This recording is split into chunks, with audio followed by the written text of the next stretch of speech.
Hello, this is Peaceful Anarchism on the Voluntary Virtues Network every Thursday at 1 p.m. And you can also find me on the Conscious Resistance YouTube channel and Conscious Resistance website. So today we have Neema Vedadi, who's a Persian conscious rapper. I had him on a few months ago, and I just had to get him back because there's too many good things to talk about that we missed out. He's made a wonderful music video called "A Gun for Everyone," and then another one with Mason Moore, "See My Chains," and hopefully we'll get into his experience in Anarchapulco, the wonderful love fest of anarchists and volunteers. So looking for that's right. That's a good word for it. Yeah. Yeah. So Neema, yeah. So maybe we'll get into the guns for everyone. So why don't you tell us how the premise of that video? Gun for everyone. I guess I should start with how it started. It was right after the Connecticut school shooting. What did they call that one? Sandy Hook. Yeah, that's right. And everybody was going nuts in the blogosphere, at least on the left, about how, this is the last straw. We need to make sure no one has guns, and the cops need to get involved in this, and all this awful stuff. And I was just like, man, you guys are totally taking it the wrong way. What needs to happen is, since a gun is power, it needs to be as dispersed as possible. And that's what we're all about when we talk about libertarianism or anarchism. That's kind of the idea, is that each of us is an individual. We're all the same. We're all on the same moral playing field. So no one person or group should have power over the others. So I have a line, a gun is power, so why limit its dispersal? And so I was like, we need a song like that. We need a song where it's plain and simple, and it's got a little bit of what me and Michael W. Dean of the Freedom Fiends used to call, and I guess he still calls it, macho libertarian flash. Just out there. A gun for everyone, right? I mean, because everybody's like, no, you shouldn't let the crazy people get guns, and you shouldn't let this person get guns. And I was like, well, the exceptions are so minute that they can be disregarded for the sake of the song. So that's the chorus, is, we need a Glock for every jock, a firearm for every mom, a Gat for every girl, a Sig for every kid. We need to arm the world except for government. Yeah. And because that's it, right? I mean, when you think of when guns are used horribly, the most prevalent example, especially even these days in mainstream media that you see, if you're just paying any attention at all, is cops. It's the government using their guns wantonly and just almost as a first resort. There's that recent video that went viral of the cop showing up in Dallas, knocks on this house. He was called to help a mentally unstable man, called to help, but instead of helping, as soon as he sees him, it literally took 6 seconds. He starts shooting. Black guy, of course, and just offs him, and that's what we don't need. But what we do need is for the average person to at least have the opportunity to be armed. That way he can protect himself. Yeah, I mean, that makes sense, definitely. And the people who advocate for gun control, it's kind of interesting that they don't take into account that the people who are enforcing gun control have all the guns, right? Exactly. Oh, the other thing is, it's something we think of as living on the left, right? That's where we tend to think of gun control. Mm-hmm. But what they don't seem to get is that the people who are vastly more proportionally hurt by things like that are poor people, specifically poor black people. I mean, the people who get gun charges are people in the ghetto who have the guns, who probably need a gun more than you, Billy Bob, or you at your wine parties in San Francisco donating to your local Nancy Pelosi fund. I mean, those kind of people maybe don't need guns as much as somebody in the ghetto who needs a gun. But that's the person who needs it more than you, who's going to get thrown in jail because of your gun control law. It's not the Republican that Nancy Pelosi wants to see in jail that gets actually thrown in jail. It's probably the black person that she pretends she's helping out. Yeah, and then the politicians, especially the president, who rail against guns and gun violence, themselves are surrounded by, 20 bodyguards fully armed to the teeth. Right. But you shouldn't have a gun. Yeah, exactly. It's okay for them. And that's what it all boils down to, too. And that's what we all talk about when we're voluntarists or anarchists, is that's not very fair, is it? And that's the thing we hate most, I think. And that's the thing I hate. One of the things I hate the most is the hypocrisy of both the major political threads in our society and how they're completely inconsistent. And that's kind of what draws, I think, a lot of us who are more logical thinking and need to have a coherent intellectual system, or at least a coherent set of values to follow, is the fact that anarchy just is across the board. It's the same for everyone. You know, I have the same rights and responsibilities as the richest and the poorest of society. Yeah, yeah, definitely. I mean,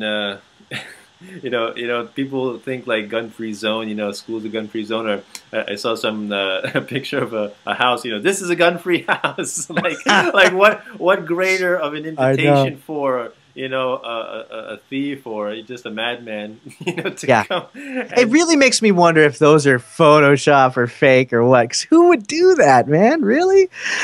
And if you look at the stats, I mean, it's clearly borne out that in places like England and Australia where they have disarmed, just recently in like the past couple of decades, most burglaries I've read happen when people are home because it's not really a concern anymore for the burglars to, oh, somebody might have a gun. They don't tend to think that most people have a gun in their home. Here in Texas, that's not the case. People don't run up in houses like they do in gun control places in overseas or in America, places like Illinois. Here in Texas, you're not going to run into a house. You're going to try to make sure, if you're a thief, that nobody's home because you don't know what kind of AR, AK, Mossberg 500 12 gauge somebody's got there behind them. They could have anything. Yeah, and the other concept is even regardless, like people say Sandy Hook is a hoax, right? And I mean, I don't even know if it is or it isn't. I mean, but I think that's besides the point. Like even if it was not, and if it was a real thing, people died and everything, still the idea of, because that happened, we need to punish all of society and disarm everyone is such a arcane notion, and that's what laws are. A few idiotic people, all of a sudden they think that they gotta scribble some mandates and edicts and yeah.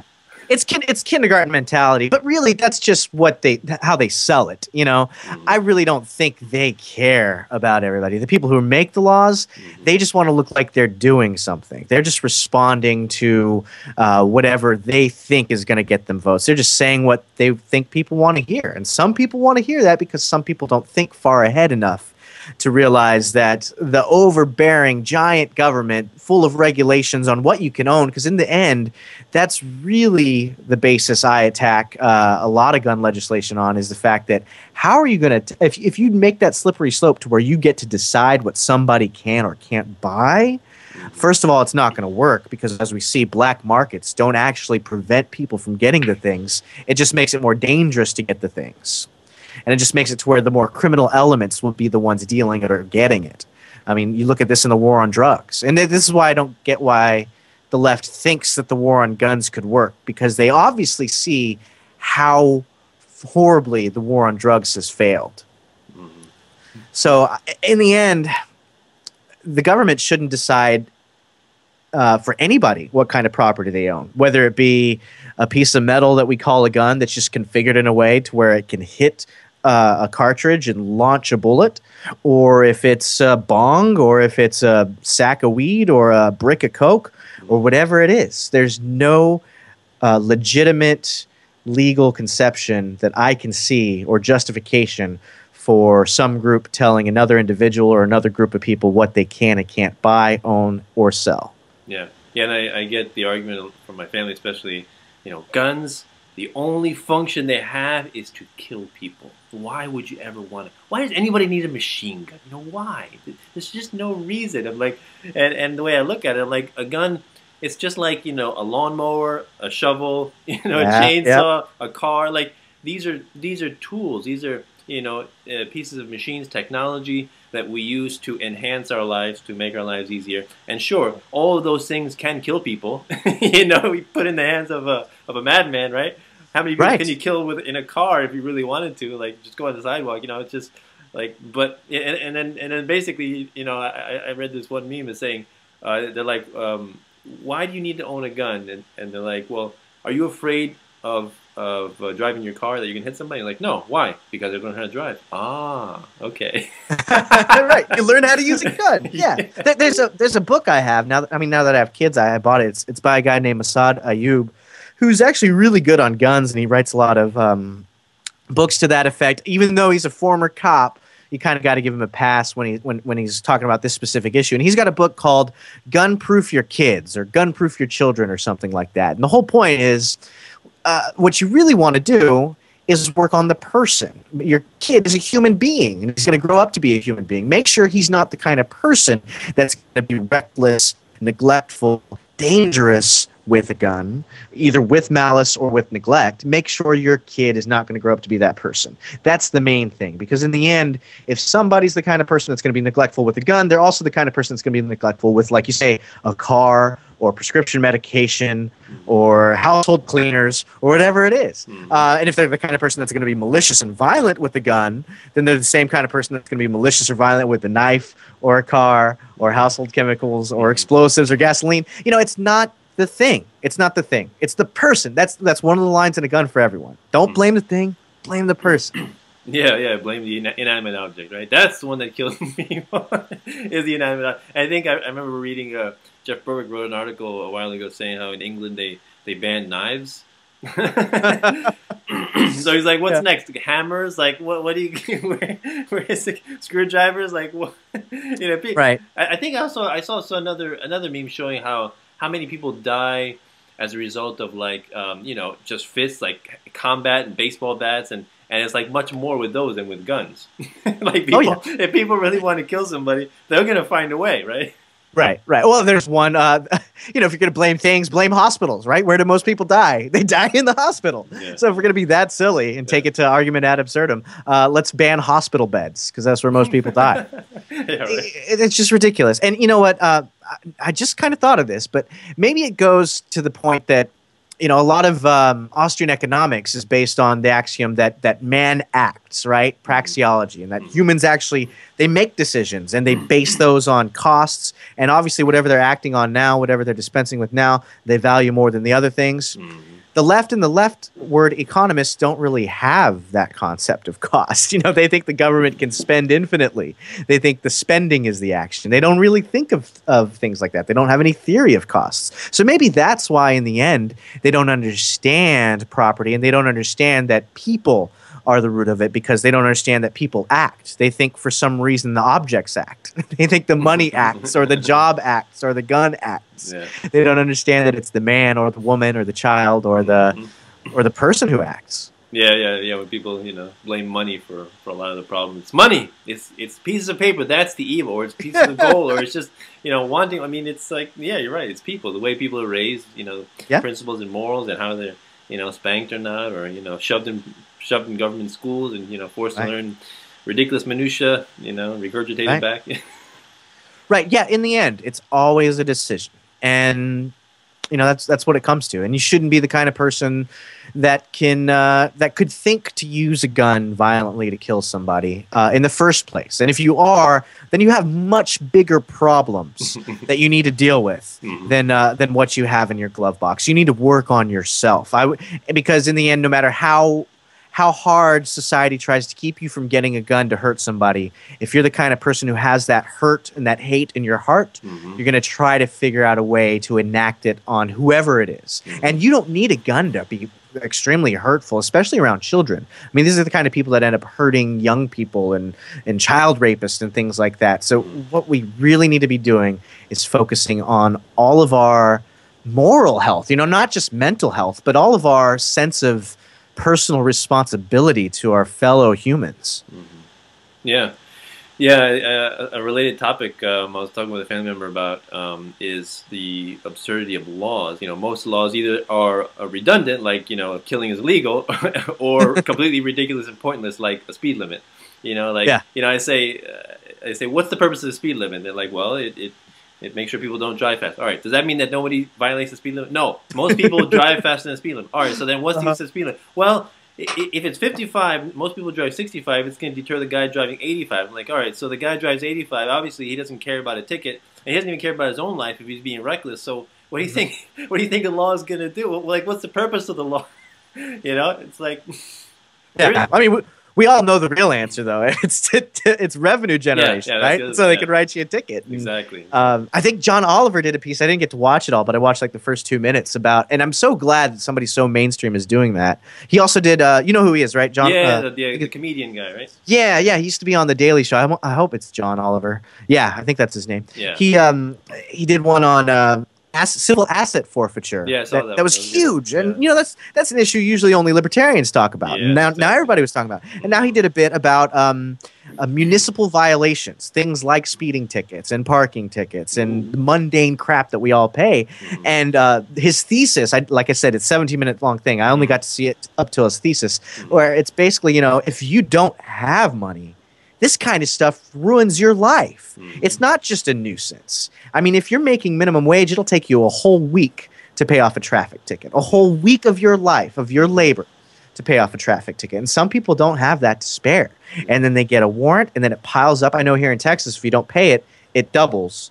Then you get a warrant, and you get thrown in jail, and then you don't work. And then you're in the system, and then you have to be on parole. You know, and there's this whole industries of the parasites that just feed off of us like this. A study just came out that so Fergusson, right, the Mike Brown death, where Mike Brown got shot to death by the cop. Yeah. However you feel about that, whatever. We don't even have to go into that to think about how horrible it is in Ferguson, because all you have to realize is that there's about 20,000 people. That's the on the books population of Ferguson. Do you know how many of those people had warrants? 16,000. Oh, shoot. Really? It's basically just a big farm for cops to harass people and get money out of them. That's basically all that they were treating that whole disadvantaged population as a cash cow for them under the color of quote unquote law. So yeah, exactly. When you say laws are ridiculous, that's one perfect example of it. Yeah, and actually, that reminds me of another conversation I got into of, you know, I was talking to another family member, and she was talking about racism and how the government is so wonderful because it did away with slavery, and, you know, we're not racist anymore because of laws. Thank you very much. Right. And then she was like, you see how society has improved? You know, we don't have segregated restaurants and gas stations, you know, it's integrated. I'm like, yeah, because there's law. It's called integration. Like there was forced segregation. Now there's forced integration. It's just as bad. It's, you know, it's always forced. Like, you know, it's completely infringes on the, you know, freedom of association of business owners, right? How they want to run their own business. You know, so we have no idea how they would run because it was law both ways, segregated and integrated. Right. Yeah, that's such an important point. Is that slavery couldn't have existed in the absence of the state in the first place. If there were no sheriff's deputies to catch the runaway slaves and return them, they would have all ran away. You think they can't outrun massa? They would have all gotten away. And if they could have armed themselves as well. But some of the first gun control was to prevent the black population from arming themselves and protecting themselves. So the racism was a function of the state in the first place. So you can't use the fact the state did away with it in its own terms as an example of something great they did, because they started it, man.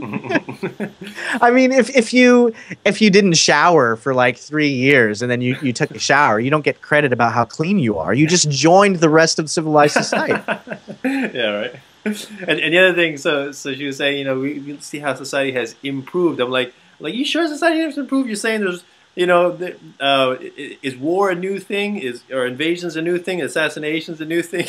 You know, sure the technology has improved, but you know, subjugation, domination, taxation. This is nothing new. This existed for hundreds, you know, if not thousands of years, right? So you know, the world really has improved, but not because of the state. Not you know? because, yeah, exactly. It's completely in spite of it. I mean, and like you say, it's the technology that really pushes us forward. And I think it's in the end, it's the tech that helps us to integrate more than the state could along racial and geographic lines. I mean, people play together their games online, you know, their Minecraft or whatever war games people are playing now on their Xboxes and their PS4s.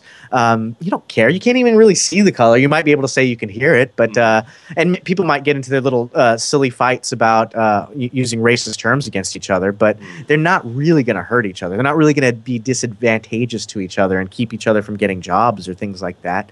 And when it's e-commerce, you don't care about anything but the color green or whatever kind of money you're getting. And it's the market that ends up having people go into underserved communities and end up serving them. And it's the market that has people opening their doors to anybody who's willing to pay them. The market sorts all that out. If you're going to discriminate against the whole population of people, that's a whole truckload of money you're foregoing. And so in the end, people rather have, I think, most people, the money. And those who don't, that's fine. Let them be boycotted or let them fail to be as prominent of a business as the ones that accept all comers. Yeah, exactly. I mean, that's one of the things I mentioned was, what's the problem with the business that decides they only want to service white people, right? They don't want to service black people, Asian people, anybody else. She's like, how can you say that? That's immoral. That's horrible. It should be a law. I'm like, they're hurting themselves. Exactly. They're restricting their patronage, their revenue to a certain small segment of the population. And right. I think most people are not racist, and so therefore word will spread. Just like people talk all the time. People get ratings. Like on Amazon, sellers get ratings. So. Word spreads about people's reputations. It really does, and it's a great example of the difference between natural law or customary law or anarchic social order, whatever term or phrase you want to use to describe it, as being opposed to what I call man-made law or government law or state law. Because in the end, the punishment usually immediately follows the action if it's bad. So like you say, if you end up discriminating, word's going to get around, you're going to lose business. And if you end up poisoning the food, that's another big thing states always bring up. Well, what if the food, if there's no government, all the food would be poisoned, we'd all die. And no, man. First of all, the state doesn't solve that problem. I mean, we have all these outbreaks of salmonella and listeria, even with the FDA. Yeah. They don't stop it. Yeah. What really keeps companies from making sure their food is healthy, or at least not poisoned, is the fact that they don't want to kill their revenue stream. Right. Why are you going to kill the people that pay you every week or every day or every month? That's retarded. It's bad. It's bad business. It's like a bit Doug Stanhope does about how silly sin laws are, or vice laws, I guess they're called, because the punishment is in the vice itself. If you're an alcoholic, if you binge drink, you're going to wake up with a hangover. You're going to puke all over the place. You're going to end up with cirrhosis of the liver. You're going to die early. The punishment is in the action. So you can respond to the negative pressure from the natural result of your actions. Which is what people should do, or you can continue to do it and face the inevitable consequences. Same thing with all drugs. Same thing with being reckless in general or being violent. If you're a violent person, you live by the sword, you die by the sword. So if you go out picking fights and pulling knives on people, somebody's going to get you, or somebody's going to beat the crap out of you. The negative consequences is inherent in the way human society and nature interacts with you in the first place. So why do we need to have this state to make sure it all gets sorted out? A, we don't. B, it causes more violence and hurt and theft than if we didn't have a state. Yeah, well said, well said. So maybe we should segue into your See My Chains video. So why don't you tell us a little bit about that? Yeah. Well, we're talking about the chains now, aren't we? Well, that's exactly the thing, man. And that's what made me want to start that song and see it through. Is we in the end are slaves in a lot of ways. We're slaves just if you look at the numbers of how much we end up paying in various taxes. And I like to include all taxes. It's not just income tax. It's every time any state actor or government sticks you for your wallet. It's your income tax, it's your Social Security that gets taken from you, and it doesn't go into some kind of savings fund. That goes into the slush fund, and they spend it. And they have to steal from other people when they're supposedly going to pay you your Social Security. It's the sales tax, and then it's all the consequence of all the taxes everybody else has to pay. The fact that think about how cheap your consumer goods or your food would be if every step of production didn't get taxed. It's all this extra money. So we're in the end, there's many months or weeks we work every year where we're completely slaves. So that's one point. The other point is how we are forced through threat of death and punishment into doing these, like you said, these man-made laws, these silly things that the state enforces on us, is basically at the threat of the same thing the slaves were threatened with beatings and death. You know, the cops come, and if you keep resisting, they're going to throw you to the ground. They're going to put you in a chokehold. Hopefully it doesn't kill you like it did Eric Garner, or they're going to shoot you if you resist enough. So in the end, we're that way too, to where Massa gets to decide whether we live or die. Our ass is his; it's not ours. You know, it shouldn't be that way. And so I kind of wanted to segue that.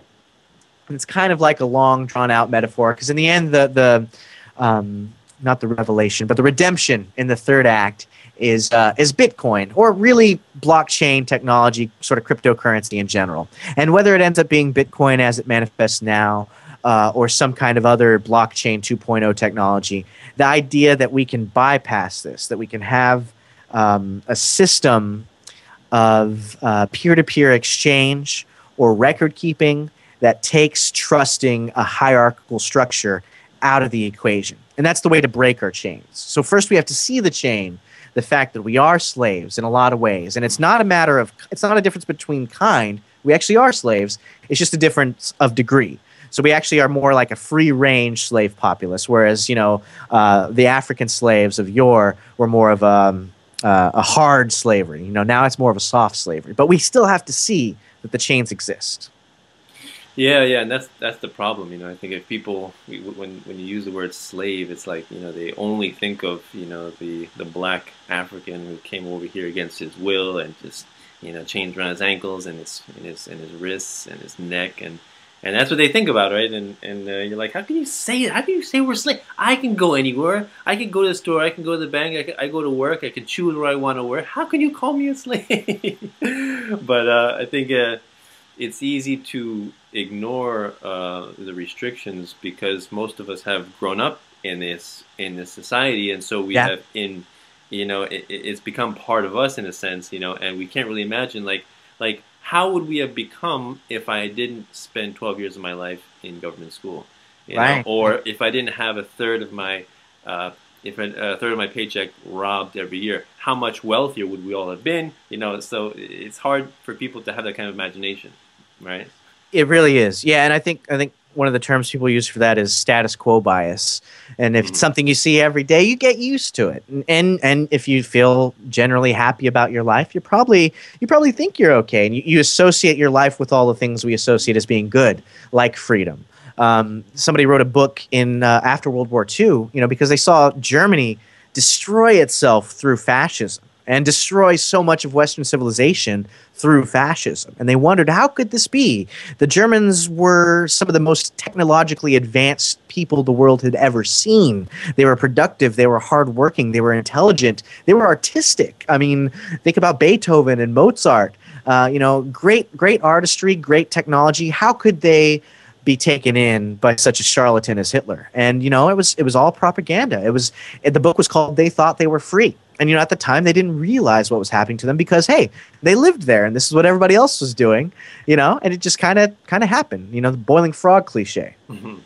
Yeah, it kind of reminds me of one of Larkin Rose's past videos called What's So Bad About the Nazis? Just comparing Nazi Germany to the present-day federal government. And what is the difference? You know, why are they so bad? Why do we consider them the epitome of evil? And we are, you know, saints and God and angels and all is good, you know. Right. And you know what I think most people would say, oh, they kill people. Oh, okay, so United States military never kill people. Oh, okay. You know, what about, you know, just list all the genocides that the, you know, federal government has, right? So it's really, if you take a step back from all the propaganda, you know, it's like, wait a minute, we aren't really that different, right? Yeah, no, I don't think so. And, you know, the reign of the United States empire has gone on way longer. And they actually did end up ruling the world. You know, Hitler was stopped. Yeah. The Nazis didn't get much further than Europe. I mean, they didn't get any eastward of Russia, you know, whereas the American empire spans pretty much all the way up to Russia. You know, almost all of Ukraine now, at least half of Ukraine, the western half of Ukraine is pretty much in the influence of the American empire. You know, and all the way up to Japan on the other side of the world. You know, there's a few holdouts. There's Russia, there's Iran, there's the Islamic State, there's some South American and Latin American countries that don't completely play ball. But most of the rest of the world has United States military bases in it and cooperate, and their dictators are paid stooges of Washington, D.C. So there's that. Yeah, but, you know, we can just forget about them. They don't matter. Come on. Yeah, people don't like to think about that. Well, you know, I think that's one of the reasons Nazi is so important. Nazi Germany is such an important, it's a foundational myth, right? So if they paint it in the propaganda as this was the world's greatest evil, we were opposed to it, then by default, because of humans' natural way of thinking in that kind of dualistic way of, you know, there's light and dark, there's good, there's evil, it's the default then that Americans must be good, right? Because Hitler was evil and we fought Hitler. Therefore, we're good. We won. So good won the day, and now we continue to be good. So that's sort of how the modern America emerged in the narrative is America came out, they defeated Hitler, and had benevolent global hegemony ever since. And anybody who challenges us must be Hitler or like Hitler because they're challenging America who defeated Hitler. And that's, I think, one of the reasons why whenever they want to go invade a country, they always try to compare the leader of that country in some way to Hitler. You know, Saddam was Hitler, Gaddafi was Hitler, Noriega, I think, was Hitler. Like, they have really low standards for how big you have to be a Hitler now. And what's interesting also is that you know, Hitler wasn't he wasn't number one in the numbers of you know, genocide, mass murders by far at all. He was. It was probably Joseph Stalin who was our ally in World War II, right? Stalin and Mao were like whoo, many magnitudes worse. Yet you don't really hear about that in your government schooling history class. Because, you know, I think the U.S. was allied with Russia, right? Stalin. Oh yeah, they call him Uncle Joe, right? FDR loved him, yeah, Uncle Joe. There was some stories I was reading about how he actually seemed to like Stalin better than he liked Churchill from England. Like they were more buddy than Winston Churchill and FDR were. And it would piss Churchill off. So, yeah, and if you look at the New Deal, it was pretty fascist. You know, it was pretty commie, and it was pretty much taking a lot of the industries and nationalizing them. FDR confiscated gold because he wanted, you know, federal government monetary policy to be able to have free reign to control people's pocketbooks. A lot of the horrible things we think about as being unfree and communist, FDR was all about.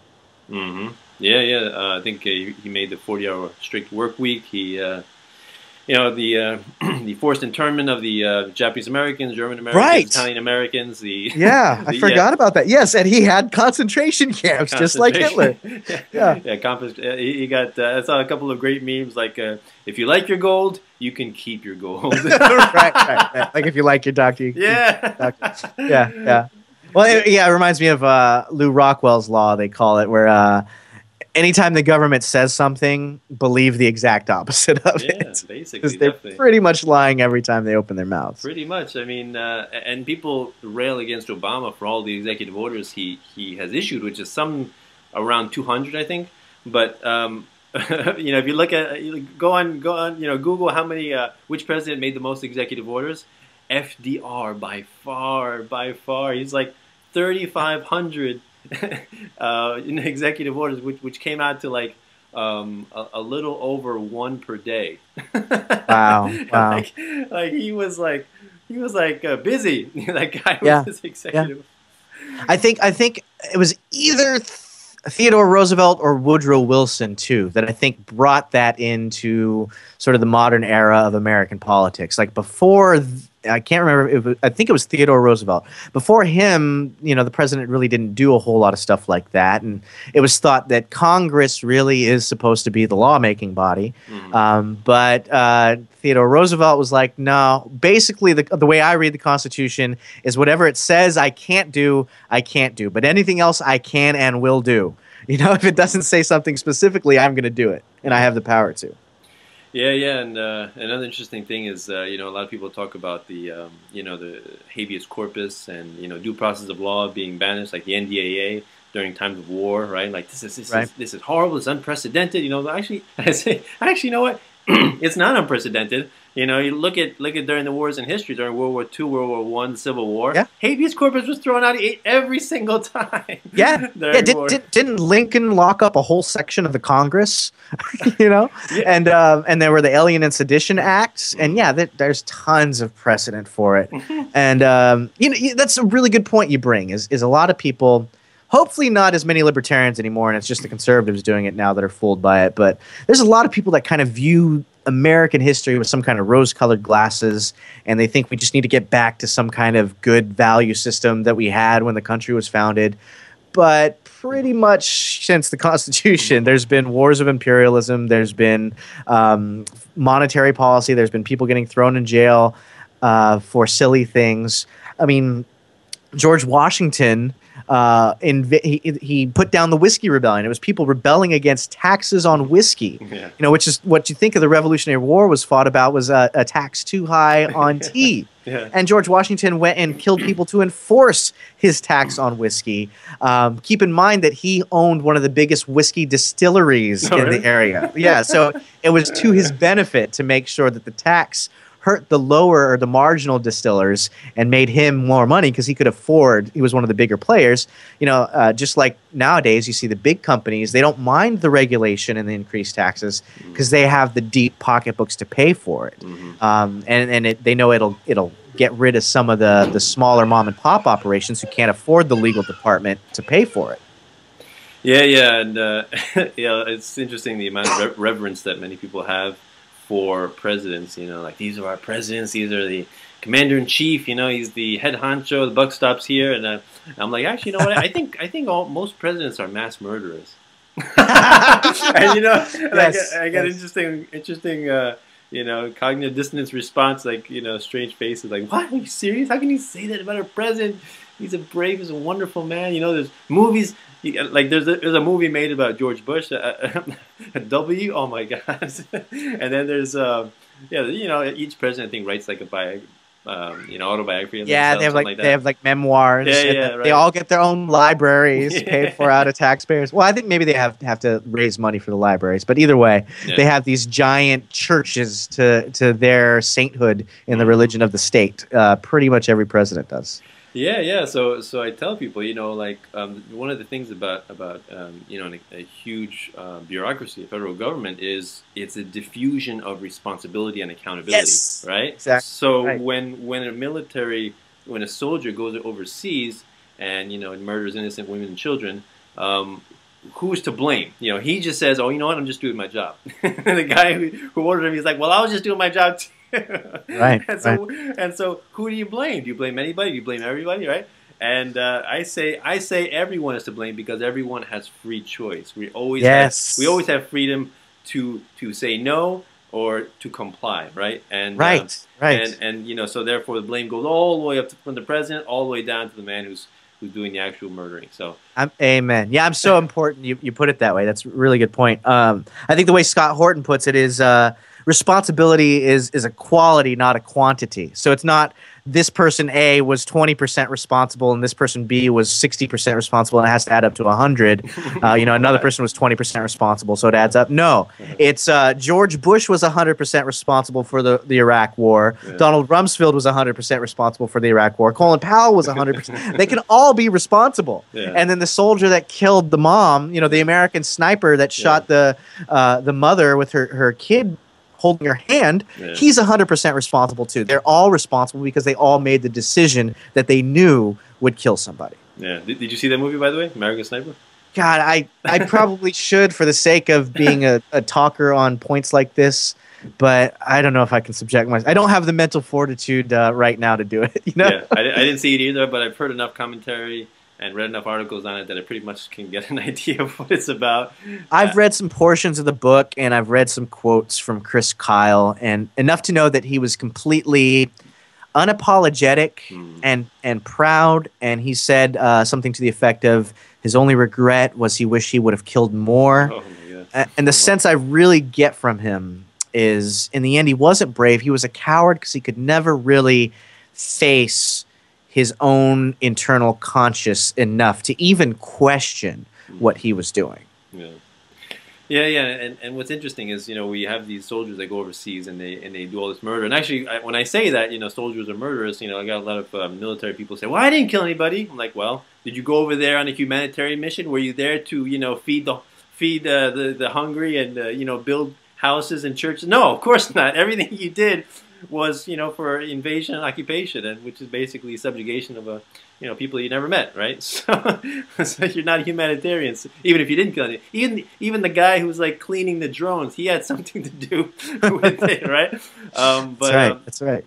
But now there are some people that are completely ignorant, and I think if people are faced with the truth and they're contrite, and some people are. Some people leave the army, they leave the Air Force, they don't want any part of it anymore, and they become anti-war, and they have to work within it with themselves, and maybe they forgive themselves eventually. You know, more power to them. To me, the real problem is that there's such a culture of support the troops no matter what, that a lot of people never get to have that level of self-awareness or self-questioning to where they get to that point. They just end up thinking that, hey, I am a hero. Hey, it was okay that I murdered, you know? And they end up going through their whole life, and then they get to where they're too old to ever really look back on it with anything but the rose-colored glasses that society has handed them. yeah, so the way I look at PTSD is in two ways. The first one is, you know, it's a recognition that they know what they did was morally wrong, and Yeah. you can lie to yourself, right, and say it wasn't, but your subconscious and your inner psyche cannot lie, and that's like, to me, all the nightmarish ghouls that are haunting you for the rest of your life because of what you did, right? Yeah, I bet there's a ton of that going on. I mean, isn't the suicide rate such now that more people commit suicide than are killed in combat? Yeah. That's a really amazing thing. Yeah, and I think I read. I think more people die from suicide, you know, who are veterans, like every day or every other day than were killed in the Sandy Hook shooting. You know, oh wow! You know, and the other thing is you know, people come back and they have this PTSD and they have these nightmares and insomnia, anxiety, and people are like, you know what, this is horrible. You know, we got to help the veterans. They served our country. You know, we got to give them all this stuff. But then you have to stand back and like, wait, what did you do? Why are you like this? Oh, you killed a bunch of people. Oh, so how can you really, you know, feel sorry for somebody who like voluntarily goes overseas to kill people and then comes back? You know what? I have a couple of nightmares. I have some insomnia. Can you help me? It's a tough nut to crack. You know? On the other hand, I can kind of see how you could make the argument that, well, they didn't know. They were fooled their whole life. A lot of these kids join up when they're 18. Their football coach told them it'd be an honorable thing. Their pastor told them it'd be an honorable thing. Their mom and dad, the government, the TV, the commercials in a football game told them that they'd be great heroes and they'd gain skills afterwards. And so, to me, almost when you're doing it to a minor, you know, like if you're 17 or 18 and you're throwing a kid out there, then maybe in those kinds of cases you can say, well, hey, you know, they were kind of victims. You know, they may not have been forced in the sense of a draft, but you know, there's things also like the poverty draft where maybe they didn't have any options because the government has run the economy into the ground so horribly. So in some cases, I'd say, you know, people could be looked at as victims, and maybe. But then you have the problem of, well, how do you help them in some kind of libertarian sense? Because that's all money that's stolen too. So in the end, I don't know. Maybe if there were some kind of better organizations or free market charities that could kind of take on that from the point of view of, we understand, we're glad you're contrite. We want to help you out. We want you to not be a victim. You're sorry for what you did. You know, because I think all we have now really is Combat Veterans for Peace, you know, the thing Adam Kokesh used to work with, which is more of a political organization as far as I know. It's not really a charity or a help group or anything. But maybe that's work that can be done in the liberty space that I haven't really seen being done yet, is sort of an outreach program, and show them the ideas of liberty too. Say, hey, you know, you were a victim of this war machine, you were cannon fodder for the military-industrial complex. Doesn't that suck? Don't you want to make sure that doesn't happen? And, you know, there is, I forget his name, but there is a guy out there who is a combat veteran, and he does work to the effect of anti-recruiting. So he tries to get into schools and keep kids from being fooled by the military recruiters that are in every high school pretty much in America. And I think there needs to be more things like that, to where A, you prevent, and B, you get the people who were victimized by the war machine and try to get them to see what happened and then and help them through it. Because in the end, I think, like you say, the PTSD is a lot of that cognitive dissonance of everybody says I'm a hero, I was supposed to be doing the right thing, but I can't get these images of these lifeless bodies bloodied by my hands out of my head. And maybe if they could come to some kind of terms of, oh, actually, I was a fool and I was lied to and I'm sorry and I pray for my eternal soul for forgiveness, then maybe they could have some kind of internal peace come about because of that. Yeah, definitely. It's not an easy solution to that. And you're right. You know, the whole agenda of public school. You go all the way back to the Prussian model in the 19th century is to produce obedient, compliant citizens, right? And soldiers. And soldiers. That's the end product. So having the recruiters come to the high school is completely understandable and logical if that's what you're doing to the people. You're trying to break the the spirit of creativity, of imagination of kids, and you try to just dumb them down to how you say Mencken says the same safe level of citizenry, right? Yeah. And what for? Because we're always sold this bill of goods about this social contract, and we're doing it all for the good of each other, and this is why we have to have good citizens and good soldiers. But that's not really who's benefiting, is it? I mean, it's the people at the top of the hierarchy who are sending these children to die for their own, not even always their pocketbooks, because sometimes they don't profit that much, not enough to really justify massacring and genociding. I think it's this power lust, this bloodlust, this desire to be the conqueror. We're doing all this to basically stroke the vilest, basest desires of evil sociopaths sitting on tops of piles of skulls. There's nothing honorable or beneficial about it. And in the end, if we can make people see what they're doing this for, and that it's not so they can have roads, it's not so they can have peace and order, it's so the people at the top can feel powerful and feel good about themselves. It's for the benefit of a select few. Yep. But I mean, they're defending our freedom. Oh, defending? You mean an ocean away? They're defending our freedom by invading another? Oh, okay. That's an interesting defense. Well, that goes back to the schooling, doesn't it? Because they don't understand what an ocean is, let alone where Iraq is in relation to the Atlantic Ocean from America. They're defending our freedoms from ISIS and ISIL that doesn't even have a navy or functioning military. They don't completely have an landlocked. Yeah. We're defending. I thought of something the other day. It's called the Islamic State, right? That's what ISIS is, the Islamic State. It's the state part that's bad, right? It's not the Islamic part. That's the trick they're all trying to play on us. They're all trying to play that it's the Islamic part that's bad about the Islamic State. No, it's the state. So when you spell Islamic State, capitalize, all caps, the state part. Who was it? Patrick Coburn, I think, or is it Cockburn? I don't know how to pronounce it. He's a writer from England, and he actually wrote a book called Living Under the Islamic State. Not a book. I think it's like a 5-piece thing of journalism. And basically makes the argument that it's a state now. It should have borders that we see on a map. It's more of a state than Iraq, the government from Baghdad, is, because the Islamic State is actually able to conscript soldiers. They've been able to. They've got the populace so in fear, at least the people that haven't run away as refugees, so in fear that they're pulling the firstborn sons or the oldest son of every family, and they're making them part of the army of the Islamic State, and they're able to tax and shake people down. So they're going through. I guess the Americans have bombed a lot of their oil revenue streams. A lot of the refineries they had taken control of, so they've had to find other ways of funding themselves, and one of the ways they're doing it is through taxes. So one of the ways the Islamic State is becoming more horrible and more powerful is doing the things that a state does and that states are known for, i.e. conscription and taxation. You gotta pay your taxes.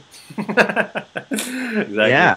Yeah, Well so exactly. Tell me how the Islamic State going around and shaking down businesses for money so they can fight Iraq is different than the American tax collectors coming to you and shaking you down so they can take your money so they can fight Iraq. What's the difference? Our humans and our sand is better than your humans and your sand. So there. That's all it boils down to. That's a patriotism, right? Yeah, or yeah, nationalism. It's tribalism at large. So why don't you mention how Anarchapulco went real quick? So I don't want to keep. Oh yeah. We got caught off in the high ideas, didn't we? No I always do that. Yeah, it was a lot of fun. No, Anarchapulco was amazing. I look back on it and I'm like, did that really happen? Like, it was almost dreamlike how great it was. I mean, just everything. You go there and it's this beautiful place full of magic, and the ocean is amazing, and it's in this beautiful bay to where it's either mountain or ocean. You know, there's like barely any in between. I guess there's a beach as a buffer zone and a fun city. You know, there was nightlife. I'm not really into that anymore because I've been sober for 2 years, so I don't do a lot of the drinking or any of the drinking really. And I have kids, so I'm not really a stay up late party kind of guy. But I did stay up on the beach with the people that weren't out drinking and clubbing, and just had amazing conversations with people from all over the world, talking about the great ideas of liberty and the great applications of it. There was so many people that actually have already expatted, that have moved out of the United States. I got to talk to Angel Clark and her male counterpart, Famous Dave, for quite a bit. They've recently relocated to Acapulco, and they tell me, you know, I can't imagine ever going back to the police state that is America. Once you leave, you kind of realize how bad it was. And I could kind of see what they were getting at, you know. There are people I talked to from Cambodia who just were telling how great the business climate is there, that you literally need nothing to start a business other than the idea and the capital to get it going. You don't really need to beg for permission or pay off a regulator or anything like that. And so it was a great melting pot of people making freedom happen. And the event itself was kind of like a proof of anarchic order. You know, there was really no leader. I mean, everybody says, oh, that's Jeff Berwick's thing. But Jeff kind of took a real hands-off approach. And he said as much, you know, in the conference room. He said, you know, this is really about you guys and the speakers. And there were some people who couldn't make it, either because I think Cody Wilson didn't want to get caught at the border because he's got his project about the gun mill going on right now, and he was worried about it. There are a few other people that couldn't make it. But the gaps were just kind of filled in on the spot, anarchically. Like, somebody would like, oh, I have something to say, and Jeff would be like, oh yeah, have him talk about whatever his deal is, and they'd go up and talk about it, and everything just kind of happened. You know, with the music thing, it was supposed to be me, Rob Hustle, Tatiana Moroz, and one other, Elle Dixon. That was it. Elle Dixon didn't make it. Tatiana got sick. She I guess partied a little too hard, and she had a problem with her voice, so she couldn't even sing. She could barely talk, and so she wasn't able to headline. But it was still so perfect. You know, we didn't plan. Me and Rob were just like, oh, let's do it like this. And so I went and did my set, which I had actually prepared, and it was a nice, well thought out set. And it was, you know, it was amazing. I'd never actually rapped to Nothing But Anarchists before, to where everybody like totally agreed with everything I said, and we're like singing along. It was an amazing experience for me personally. You know, and then everybody was totally stoked about it. The energy got really high. And then Rob comes on, and the first thing Rob does is completely, you know, in the spirit of liberty, says, hey, if you can rap, if you could spit, if you're a lyricist, come up on the stage. Let's all form a cipher. So we formed a cipher. He made sure to pull Jeff Berwick up. Me and Rob actually did plan on that. We were like, we got to get Jeff to rap no matter what we do. And we even talked to Jeff. We're like, we're going to pull you up on stage, so you better have something. He's like, I can't freestyle. We're like, doesn't matter. Rap something you used to rap from like 10 years ago or 20 years ago or whatever.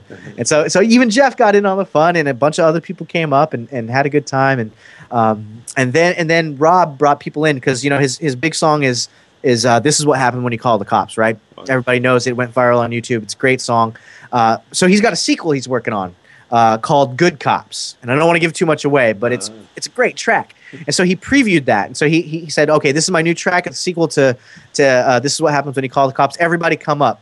And he had everybody come up, and we all circled around him. You know, almost all the audience that could fit on the stage came up, and we all circled around him, and we all listened to it, and we were vibing. And then, you know, he was like, "Okay, now it's time for This Is What Happens When You Call the Cops." And did it, and we all sang along. It was great. And, you know, I took a video of it. I posted it. It just all the anarchists in Acapulco circled around Rob Hustle, all knowing the words, singing along to "This Is What Happened When You Call the Cops." It was a spontaneous explosion of lyrical beauty, and I don't know how else to describe it. It was amazing. I'm actually working on a video right now. I can't put Rob's whole setup until he finishes his sequel, Good Cops, and then I'll put his stuff up too. But right now I'm working on all my stuff.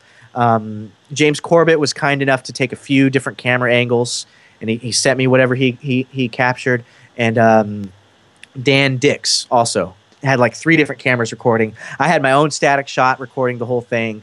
So I'm just in the process right now of editing it all together and getting all the camera shots there in sync and ready to go. And then I'll put it up on my YouTube channel for those who aren't able to attend the Anarchapulco musical extravaganza, can actually witness it as the people there actually got to see it. Wow. What an experience. Oh, my God. It's a lot of fun. Making me jealous. You should have gone, man. You should have gone. Yeah.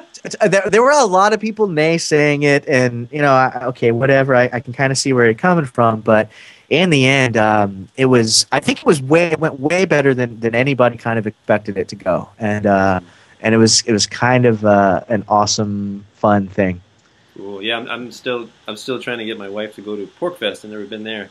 I still haven't done that either. I still have yet to do that. You know, some people were talking about that too, about how, you know, maybe it's kind of like a bell curve. Like something starts off and it's kind of really fun and it gets really popular, and then once it starts getting too crowded and cliche, it starts to get worse and worse. So yeah. I don't want to hate on Pork Fest, and I've never been, but I think in the next few years going to Anarchapulco will be a kind of a fun thing if it continues, because it'll get bigger and bigger, and it's kind of on the new edge of things. Yeah, awesome. Sounds cool. So why don't you let people know where they can find your work?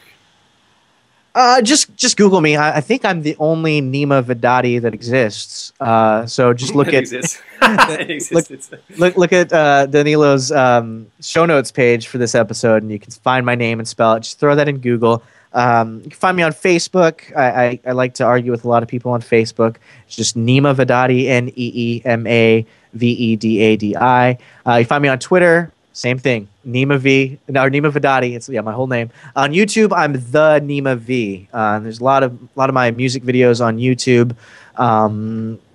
You can go to freedomfiends.com. I started that with Michael Dean, and there's archives of me doing talk radio for about 3 years. I think I left April of last year. So there's tons of content of me talking there about various issues. And then I appear occasionally on other people's shows, like people who are kind enough to have me, like the one I'm doing now. And I was on Ernie Hancock's show last week. So just Google me and you'll see whatever I've been up to. Awesome. Yeah, definitely put all those in the description, and the 2 videos, Gun for Everyone and See My Chains. All right, so thank you very much, Neema. Awesome conversation, as always. So if anybody is willing to support the show in any capacity, we accept PayPal and Bitcoin. The links are in the description box. Any help is much appreciated. Spreading liberty is not easy, but we do it anyway because we are wonderful people, right? Amen. We do what we can, because life, you only live once, and you want to make the most of it. And sleep is annoying because you gotta. It's a period of inactivity, and I just hate it. But you gotta sleep sometimes, right? Sometimes, yeah. So thank you very much. Awesome conversation. So this is Peaceful Anarchism on the Voluntary Virtues Network, and the Conscious Resistance. Wishing everyone have a wonderful day. Take care. Bye.